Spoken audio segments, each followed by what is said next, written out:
Friends, hello. You may know that there's a direct line laid between Washington and Moscow, used for phone conversations between the President of the United States and the President of Russia. It was installed after the events known as the Cuban Missile Crisis, the moment of confrontation between the Soviet Union and the United States that nearly pushed the world to the brink of nuclear war. There's also something called the Doomsday Clock.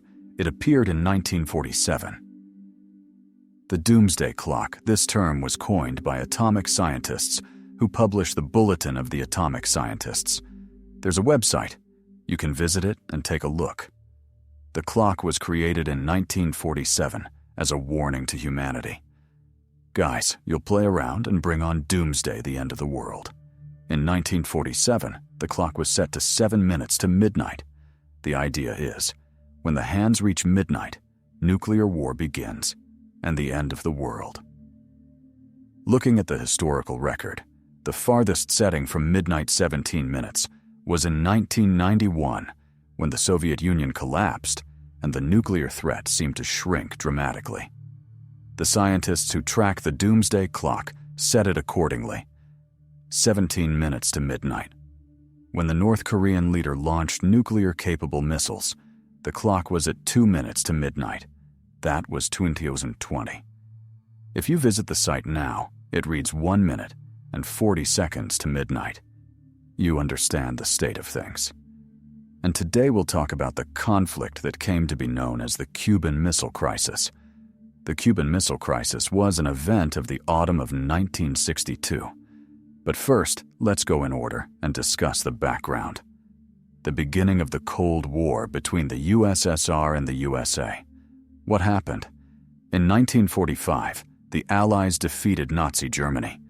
The Allies were the Soviet Union on one side, and, on the other, Great Britain, France, and the United States of America. We were allies with America in the war against Hitler, and we were allies in the war against Japan. In 1945, we won the war against Hitler. Then the war against Japan was won as well. After that, one might think the world could settle down and carry on. But as you understand, the Soviet Union had become a truly great power. And America was a great power as well. It already had been. Thus, the confrontation began.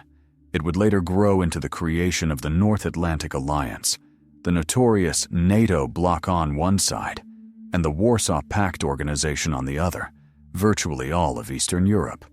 The Soviet Union's allies were the socialist camp, fully under Soviet influence. And this Cold War for global dominance and for expanding geopolitical influence began. We can recall the famous historical cliché that it started with Churchill's speech, where he declared that communism posed a threat to the world. The conflict went on. The Americans developed the atomic bomb and dropped it on Hiroshima and Nagasaki. In response, our scientists also developed an atomic bomb. It might seem this brought balance. Everyone has nuclear weapons. In a third world war, there would be no winners because everyone would die. Yet that didn't stop the blocs led by the Soviet Union and the United States from engaging in an arms race. In 1956, the Soviet Union adopted a doctrine marking the shift from traditional armed forces and conventional weapons to a rocket nuclear standoff. The world was entering a new era: tanks, helicopters, and aircraft. Those are fine, but victory would be decided by missiles. In 1957, another landmark event occurred. The Soviet Union invented and first deployed an intercontinental missile. What did that mean? A missile launched from Soviet territory could strike the territory of the United States. For decades, America had felt safe behind the ocean. During World War II, the Japanese considered landing on U.S. soil and failed. Thanks to its geography, the U.S. was essentially invulnerable. Then intercontinental missiles appeared, able to hit the U.S. These missiles went on alert in air defense and other units, and most importantly, the Soviet submarine fleet was equipped with them. From then on, the USSR would bet heavily on developing its nuclear submarine force boats capable of long autonomous patrols, stealthily approaching targets, and striking U.S. territory or infrastructure. So 1957 is a point from which we can begin the countdown of the arms race. In 1959, another important event happened. How Fidel Castro came to power and became a communist. A revolution took place in Cuba, and Fidel Castro came to power, overthrowing the dictatorship of Batista and becoming head of Cuba. What was Cuba to America? A very important place, think of it. Not as an offshore zone, but as an American Monaco in the sense of luxury and semi-luxury leisure. The island hosted a huge amount of American business, banks, American telephone and telegraph, various sugar companies. But most importantly, casinos. Practically all the casinos belonged to the Italian mafia. It was a huge leisure hub for Americans. A lot of money, a super business story. Castro took power. Here's an interesting bit. Castro didn't instantly become a communist and friend of the Soviet Union. That's a misconception. First, he tried to build bridges with America. He flew to the U.S. and tried to meet President Dwight Eisenhower, who found no time for him. Castro, a proud man, was offended. Where was he to go? Naturally, to Nikita Khrushchev and the Soviet Union. He arrived and said, "You know, I'm a communist through and through, soaked in communist ideas, from my jacket to my shoes." But the Americans, he said, would try to overthrow him. They didn't want to work with him. What did Americans don't want to work with him mean? After the snub, Castro carried out nationalization. Banks, casinos, American and Western companies. Everything was nationalized, becoming the property of the Cuban people. What did the Americans do in response? They imposed an economic blockade sanctions, if you like. Cuba's main export was sugar. The U.S. stopped buying Cuban sugar, and in return stopped supplying oil and petroleum products to Cuba. For Cuba, it was a severe crisis. At that point, Castro went to Khrushchev. Khrushchev quickly came to an agreement. A program began that I'd call oil in exchange for everything. As a Soviet kid, I remember very tasty mango, banana, and pineapple juices under the brand Taoro. There's even a photo. They were delicious, produced in Cuba. We bought such things from Cuba: tobacco, cigars, and it seems to me, some rare earth metals or other resources Cuba had, whatever they had in the ground. I don't know, shale ores or other deposits. We bought it all. In return, we supplied everything. Oil, Soviet engineers to build infrastructure, Soviet military advisors, and most importantly, money. Because Cuba lacked funds. We fully supported that regime. Cuba became another ally of the Soviet Union, another outpost, right off the coast of the United States. Americans jokingly called Cuba, while we called it the Island of Freedom, a big Soviet submarine, because it's a large island, practically on Florida's doorstep. May 1st, 1960, escalation continues, the Cold War at full tilt. The Soviets refuse a moratorium on nuclear tests. Another event occurred. An American spy plane was shot down over the Urals. Important context: Americans regularly flew over Soviet territory, doing aerial photography and espionage. Sometimes MiGs could intercept them. Sometimes they couldn't. In this case, we shot the plane down.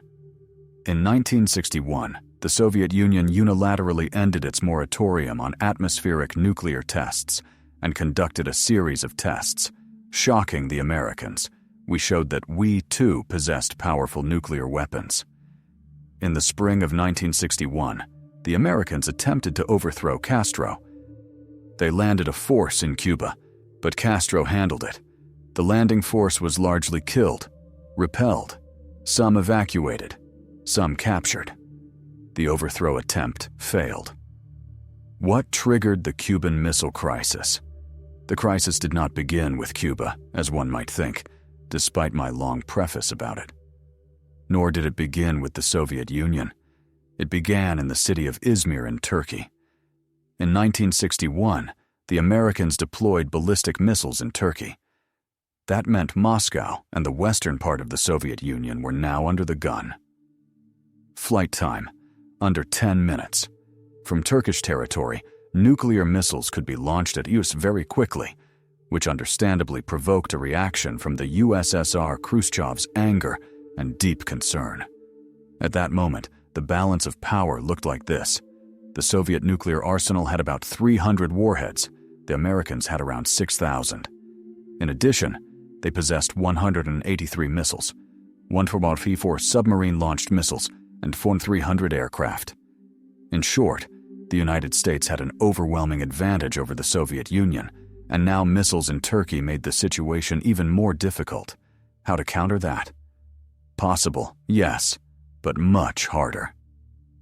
In response, in August 1961, Khrushchev delivered what we'd now call an asymmetric move, though. In truth, it was quite symmetrical. The Berlin Wall. It didn't appear instantly, and I may do a separate historical piece on it. But it arose as an answer to the Turkish situation. Berlin was enclosed and divided by a wall within a couple of days. East Berlin here, West Berlin there. And West Berlin, very briefly, because it deserves its own episode, became a bargaining chip for Soviet diplomacy. Meaning, if you do something in Turkey, or provocations in Czechoslovakia or Poland, we'll answer here in West Berlin. West Berlin lived under the constant fear of war until the late 1980s and the wall's fall. That atmosphere produced a curious mixed decadence and nightclubs. Bowie came at attracted artists, a sense of danger. On the other side of the wall were Soviet troops. Artists came, turning West Berlin into a creative scene and an important point in modern history rock music and contemporary art. But those are worldly details. In reality, people lived with a permanent fear that Soviet tanks and soldiers would pour through the wall tomorrow and capture them. Meanwhile, beyond Berlin, the world saw constant competition and expansion of spheres of influence. The Soviet Union became the friend of newly independent and socialist-leaning states.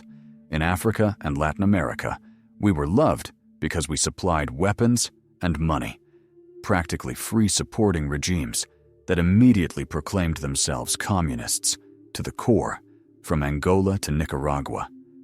We tried to create islands of influence around the world. The Americans did the same. They answered us in South Africa, despite the apartheid regime later being condemned by all sides. The U.S. still supported it. Western Europe was America's main ally. The U.S. said, "Russia is on your doorstep. If it advances tomorrow, only we can protect you, so you have no choice." And Turkey was a NATO member, hence the missiles in Turkey. Khrushchev lodged a protest, stating this threatened our national security. The Americans and the Turks replied dryly, "We are on our own territory. We can deploy whatever we want. This is not an act of war. Dear Comrade Khrushchev, your concern is your problem. Our missiles are in place and will remain." Khrushchev pondered a response. On May 21, 1962, a meeting of the Defense Council was held, chaired by Khrushchev.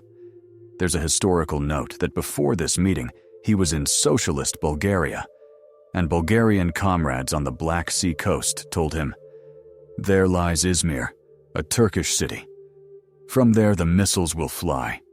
He was impressed, convened the council, and said we needed to respond. Despite earlier threats to answer in West Berlin aside from the wall, nothing else had been done. So the idea emerged to use that beacon of freedom, that island of freedom, Cuba. The decision: place our nuclear missiles in Cuba. The Defense Council voted almost unanimously, except for one man, Anastas Mikoyan, a legendary figure. About him there's a saying, "From Ilyich to Ilyich without a heart attack or paralysis," meaning he started under Lenin and ended under Brezhnev. He navigated party purges, Khrushchev's ouster, and survived into the Brezhnev era, an extraordinary political survivor, said to be able to make a deal with the devil. Brilliantly smart, an excellent diplomat, a consummate pragmatist. There's a joke about him. On a successful trade mission in the UK, legislators, or some say, even the Queen, though I doubt that, gifted him a Rolls-Royce. He replied, "I'm a Soviet communist. I cannot accept a Rolls-Royce as a gift. I can only buy it. But it's expensive. Where would I get the money?" They said, "All right, then we'll sell it to you for £2. Mikoyan supposedly pulled out money and said, "You know, I have 4, give me 2. Maybe apocryphal, but it captures the man. He voted against. Nevertheless, the decision stood. We would go to Cuba. Fidel Castro accepts Soviet missiles. We had to get Castro's consent. That happened quickly. On May 30th, Fidel Castro said yes. We will gladly accept your missiles because we fear another American attack. The decision was to send 24 medium-range missiles, 16 intermediate-range missiles, a helicopter regiment, a MiG fighter squadron, 42 Il-28 bombers, 2 units of missiles with nuclear warheads, 2 cruisers, 14 destroyers, 12 Komar-class missile boats, this beloved Soviet naming of weaponry. Komar, Mosquito, Gvozdika, Carnation, Krasuka, such names persist even today, and 11 submarines. The contingent would be increased, made permanent, up to 50,000 men. A very substantial force in Cuba. Comrade Pliev was appointed commander of the contingent. How the weapons were shipped to Cuba. Here we must note the impressive skill in deception and concealment. The operation, my favorite Soviet spelling, was called Anadyr. The cover story. The USSR was very concerned that U-2s were flying over Chukotka and other northern regions. Therefore, a large contingent had to be urgently sent there. Consequently, in ports across the Soviet Union, from the northern seas to the Black Sea, ships were loaded. They took on felt boots, sheepskin coats, skis, supplies, everything needed for the north alongside weapons, including those missiles with nuclear warheads. Captains were given sealed envelopes to be opened only in the presence of the political officer and only 24 hours after departure, i.e., on the open sea. So convoys sailed from multiple Soviet ports toward Cuba. After a day, captains opened envelopes and found their new course, the Island of Freedom, and Operation Anadyr began. By August 1962, the convoys reached Cuba. Logistically, the operation was astonishing. I'm no logistics expert, much less military, but the organization, and the fact that nothing leaked and the Americans didn't learn in time, commands respect. In August 1962, 2 bases, 2 missile deployment sites with nuclear warheads were established in Cuba. One near San Cristobal, the other near Casilda. By October 14th, August, September, October, within 2 months, everything was assembled. Military units were in place. Squadrons stood ready. We were prepared. The missiles were on combat alert. We were ready, if necessary, to strike U.S. territory at any moment. The Americans monitored Cuba.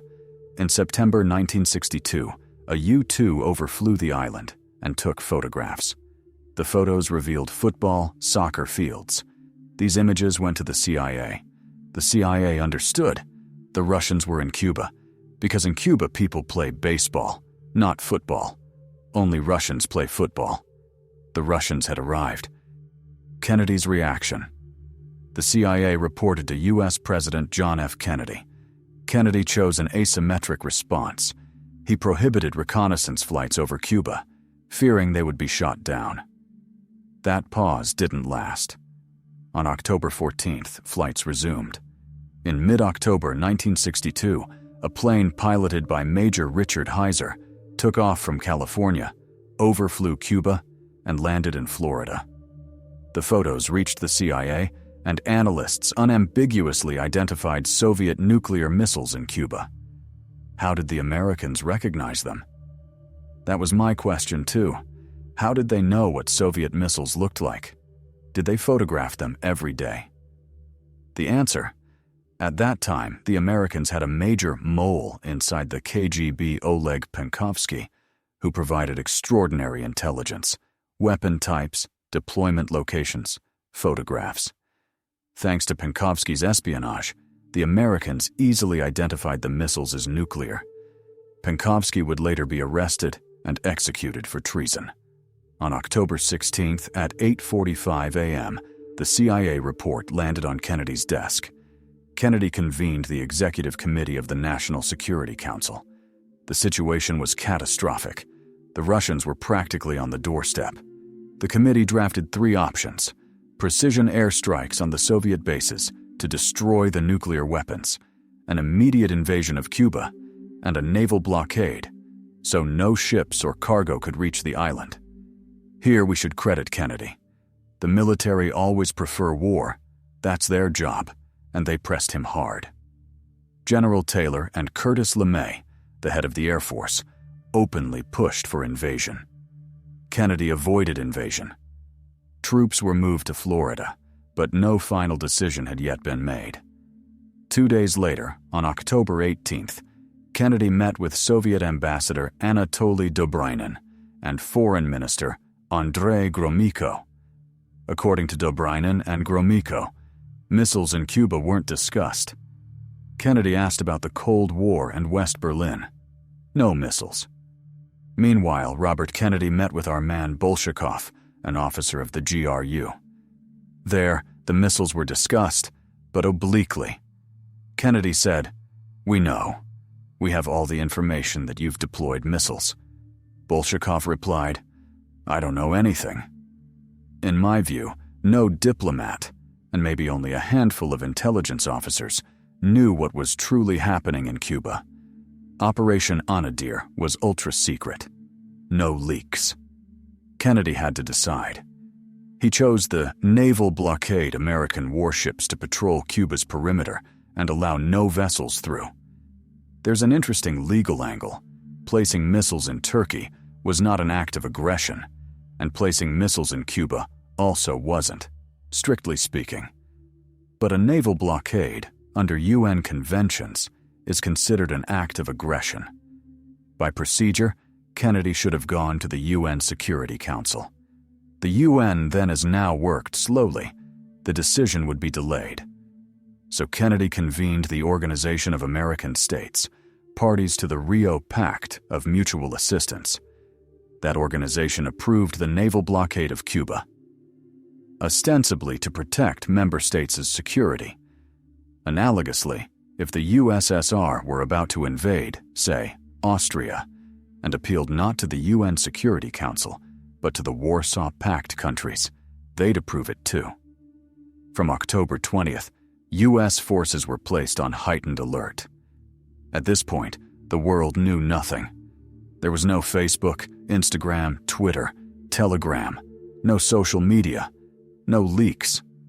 Today, some soldier would snap a photo on base and post it. Someone would tweet. Rumors would appear about movements and negotiations. Media would explode. Panic would spread. Back then, there were newspapers and television, and nobody knew. Kennedy's address to the nation. On October 22nd, Kennedy addressed the nation and the world, announcing that the Soviet Union had deployed missiles in Cuba threatening U.S. national security. He declared a naval blockade 950 kilometers around the island. No ship could pass to Cuba. Khrushchev protested, saying we would not observe the blockade. It was an act of aggression, and our ships would continue sailing to and from Cuba. We would not comply. I have a question. Why didn't Khrushchev go to the UN Security Council at that very moment and say, "We did this as a response to American missiles in Turkey"? It's unclear to me. Nevertheless, events unfolded. The Soviet Union was isolated. Its press and television were controlled. Soviet citizens knew nothing. Europe was horrified. America was horrified. "A Russians are coming," hysteria began. American schoolchildren learned to put on gas masks. People built bomb shelters. These things you know from cartoons, that's when they started. As for global reaction, aside from satellites and Warsaw Pact allies, the USSR had practically no supporters. Western Europe fully backed the Americans. Most of Latin America backed the US. Turkey backed the US. Only China supported Cuba, but not the China we know today. Back then, a large state with a large army, but little weight on the world stage. Its military and economy were not so strong. They supported Cuba, and that was that. On October 24th, the blockade began. 180 U.S. warships commenced the quarantine. At that moment, a Soviet convoy of 30 ships and 4 submarines was heading toward Cuba. Among them was the ship Alexandrov, carrying another 24 nuclear warheads. When Khrushchev learned the blockade was in place, he ordered ships to turn back, but not all. 4 vessels, including the Alexandrov, and 4 submarines reached Cuba. All Warsaw Pact countries put their forces on high alert. The world approached the most terrifying day in its history to that point. Panic grew, stoked by media and human emotion. No one wanted to die, but everyone understood. The world was on the edge of nuclear war. That night, De Bruyne met with Kennedy. They tried to discuss the situation but reached no agreement. Kennedy and Khrushchev exchanged telegrams about the blockade. Kennedy wrote, "Do not provoke us. We will sink your ships if they approach Cuba." Khrushchev replied, "If you attempt to detain our ships, they will be escorted by warships and submarines. We will sink you in return." That exchange was a last call. War seemed likely tomorrow. Emergency session of the UN Security Council. On October 25th, the UN finally awoke and convened an Emergency Security Council session. The American representative, Adlai Stevenson, asked the Soviet representative, Valerian Zorin, "Mr. Zorin, what can you say about the presence of Soviet nuclear missiles in Cuba?" Zorin stalled for time. Stevenson snapped, "Mr. Zorin, do you understand English? Don't delay, answer yes or no. Are your missiles there or are they not?" Zorin replied, "In due time, Mr. Stevenson, you will receive an answer prepared by our government." At that moment, the U.S. delegation displayed blown-up aerial photographs clearly showing Soviet missiles in Cuba. The global press sided with the Americans. The information war was practically lost on the spot. In the USSR and Warsaw Pact countries, things were calmer, media were controlled, people didn't know what awaited them. Had they known, perhaps panic would have erupted there too.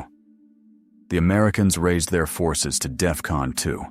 You can visit the site and see what these statuses mean. Levels of threat.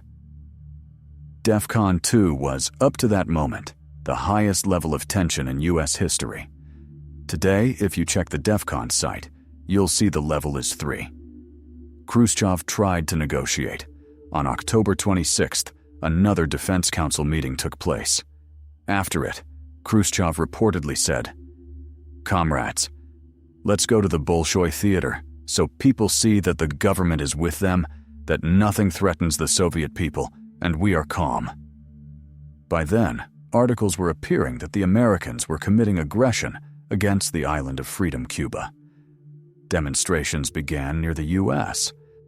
Embassy with placards reading, "No to war" and "Peace to the world." Khrushchev tries to make a deal. Khrushchev began a diplomatic game. He wrote a telegram to Kennedy. We could reach an agreement. The Soviet demands were simple. You withdraw the missiles from Turkey, you lift the naval blockade of Cuba, and you commit never again to attempt regime change in Cuba. In return, we will withdraw our weapons from Cuba. He sent this telegram. Meanwhile, another fascinating line formed. A very influential American journalist, John Scully of ABC, well connected to the Kennedy clan, financiers, and Texas met with his Soviet acquaintance, Alexander Feklisov. Officially, he was with the embassy or trade mission, but as with any Soviet who has influential American friends, Feklisov was, of course, a KGB officer. They had cordial relations. They met, and Scully said, "Alex, what do you think? Is nuclear war about to start? Are you out of your minds? We're very serious." Feklisov answered, "We're serious too. But rumor has it, personally I don't know. I'm in trade, that Khrushchev is sending signals. Nothing is impossible. We can make a deal." That very evening, Scully met Robert Kennedy and said, "Tell the president that the Russians, through my contacts, say nothing is impossible. We can agree." But the hysteria kept building. The military on both sides believed a strike was necessary and winnable. The peak of the crisis.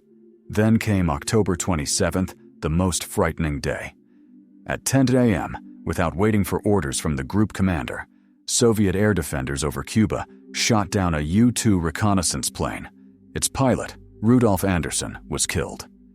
2 other planes were fired upon over Cuba. Meanwhile, another U-2, flown by Chuck Maltzby, ended up over Soviet territory for 1 hour and 22 minutes. MiGs couldn't reach him. He calmly re-entered American airspace. Naturally, we sent a note of protest. The Americans replied, "There were northern lights. Refraction, our instruments malfunctioned, and the plane accidentally entered your airspace for 1 hour and 22 minutes. Instruments are unreliable things." Obviously, the plane was photographing. Another figure now entered. Fidel Castro. He rushed into the Soviet embassy, demanding an immediate nuclear strike on Florida because he was convinced, based on his own sources, that the U.S. would invade the next day. He panicked and demanded that the Soviet Union start the war at once. He gave fiery speeches. He was a great orator, saying he and the Cuban people were ready to sacrifice themselves so that American aggressors would be punished forever. If the bathhouse is burning, let the house burn too, as the saying goes. The peak featured what can only be called providential.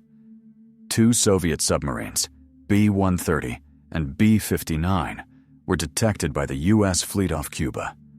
American ships began dropping practice depth charges and signal grenades, demanding the subsurface. A council of officers convened on board. Most demanded a torpedo attack. On B-59, the torpedoes included a nuclear warhead. The officers decided they should attack and sink the American ships immediately. One senior officer, Vasili Arkhipov, voted against. Later, the Americans interviewed him. The piece was titled, "The Man Who Saved the World." You understand? We torpedo an American warship and sink it. They sink our submarines in response. Castro is hysterical. Nerves snap. We strike Florida. They strike back. Terrible. I don't even want to spell out the scenario. Thank God, disaster was averted. We reached an agreement in the end. But that was the ugliest, scariest point. And it was a Soviet naval officer, Vasili Arkhipov, who saved us all by refusing to press the button. Diplomacy took over. Robert Kennedy met Dobrynin again. Scully met Feklisov. Kennedy and Khrushchev exchanged telegrams. Our Soviet conditions remained the same. American conditions were unclear. By November 20th, we had a deal. The end of the Cuban Missile Crisis. The terms: the Americans pledged never again to attempt to overthrow the Cuban regime and to withdraw their missiles from Turkey. In return, we withdrew our missiles from Cuba. The U.S. lifted the naval blockade. Fairly quickly, within a month, and under American and international supervision, we dismantled our missiles and shipped them out. On November 20th, the United States ended the blockade, and the Cuban Missile Crisis ended. In early 1963, American missiles were removed from Turkey. Thus, both sides returned to point zero, and the crisis was over. What are the results? The most important: Kennedy and Khrushchev reached an agreement. Washington and the Kremlin agreed, and nuclear war did not happen. diplomacy triumphed. Secondly, after the crisis, the temperature of the Cold War dropped. There were no more such boiling points between us and the Americans up until the fall of the Soviet Union. Not even Afghanistan reached that intensity. The Americans kept their word, and to this day have not attempted to overthrow Fidel Castro's regime. Diplomats on both sides felt they had won, each achieved their goals. The military felt they had lost. Both Soviet and American officers considered it a humiliating defeat. For Kennedy, for a long time, the line persisted that it was the worst day in U.S. diplomacy because he lost to the Soviets. Many historians believe it cost Khrushchev his career. The crisis, and his attempt to resolve everything single-handedly, without listening to anyone, led to his later removal in a palace coup. Yet at that moment, diplomacy beat the guns. And that is when the direct line between Washington and Moscow appeared, because communication by telegram or radio was too slow and inefficient. Since then, our presidents have been able to call each other and reach an understanding at any moment. Of course, it's a process, not the work of a day or even a week, but that direct line exists. I would like to end with a letter from Nikita Sergeyevich Khrushchev, warm, and, I would say, very human. Here is what Khrushchev wrote to John Fitzgerald Kennedy on November 1st, 1962. To our mutual satisfaction, we have perhaps stepped over our pride. There will likely be scribblers who will look for fleas in our agreement, digging into who conceded more. But I would say we both yielded to reason and found a reasonable solution that made it possible to ensure peace for all, even for those who will later search for those fleas. That was the story of the Cuban Missile Crisis. Thank you for watching this blog.